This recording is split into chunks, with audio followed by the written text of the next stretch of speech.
Welcome back, my friend. I have already received word from Alphino.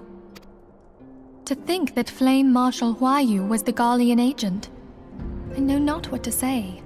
Together with Reborn, Eileen lent us much-needed aid at the time of our Order's founding. She was particularly passionate about the need to tackle the primal threat. When we discussed the subject, her eyes fairly shone with determination. Whatever else she may have been, I choose to believe that it was her true self with whom I spoke then. But now is not the time to dwell on such matters. I have an important announcement to make regarding our effort to defeat the Ascians. We shall begin as soon as everyone is assembled.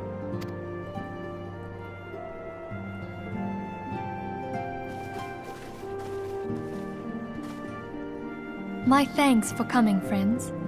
Moonbreeder, the floor is yours. By now, I'm sure you're all familiar with white auracite, the miraculous material that'll allow us to capture Ascian souls. Back at Snowcloak, we verified its ability to absorb vast amounts of ether. Alas, it leaves something to be desired in the area of stability. The stone can only store ether for a short while before expelling its contents.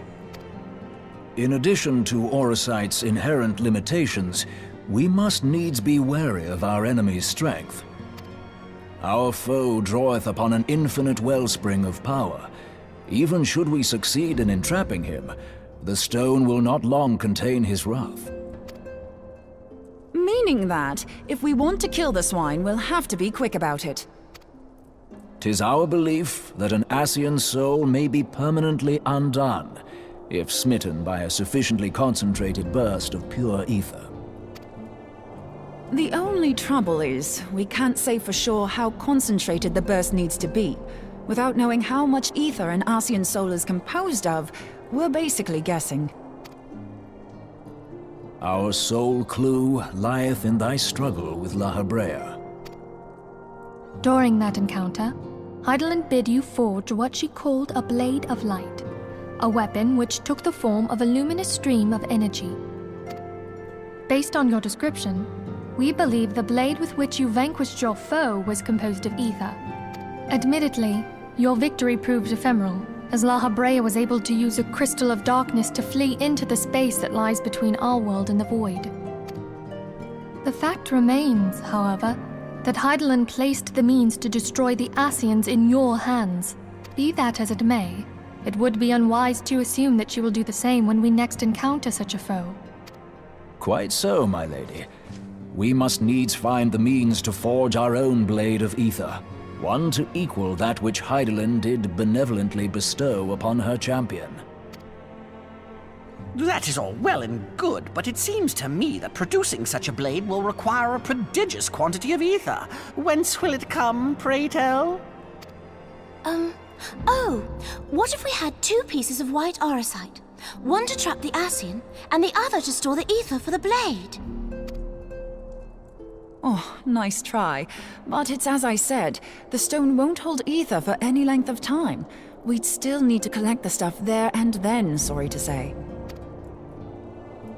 And therein lies the rub.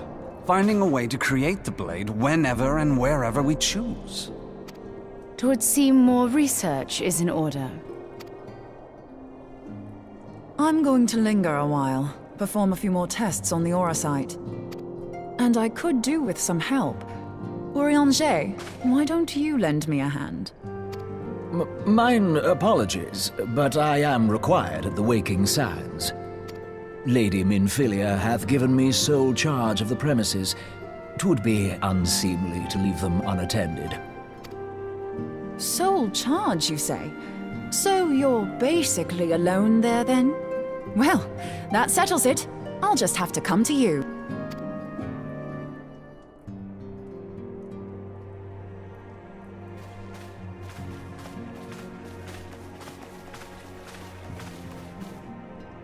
While you were afield, word arrived from the Sharlayan motherland. You will recall that a survey party was dispatched to investigate the incident at the Isle of Vow. What they discovered was troubling, to say the least. According to the report, the Isle has been erased from existence. 'Twas as if a hole had been torn in the very fabric of reality. Aye. Yet the mystery endeth not with the Isle's disappearance. It hath come to light that a number of scholars in various other locales were reported missing at a similar juncture. What's more, they all had something in common with the head of the students of Baldessian. Every last one of them was researching a phenomenon called dimensional compression, or the rejoining as the ancient texts call it. I'll be damned if that's a coincidence. All indications suggest Ascian involvement, but I sense that a force greater still is at work. The entity the Dark Beings call the One True God. We must pray that my dear friend Kryl regains consciousness soon. If she bore witness to the Isle of Val's final moments, she may be able to shed some light on this mystery.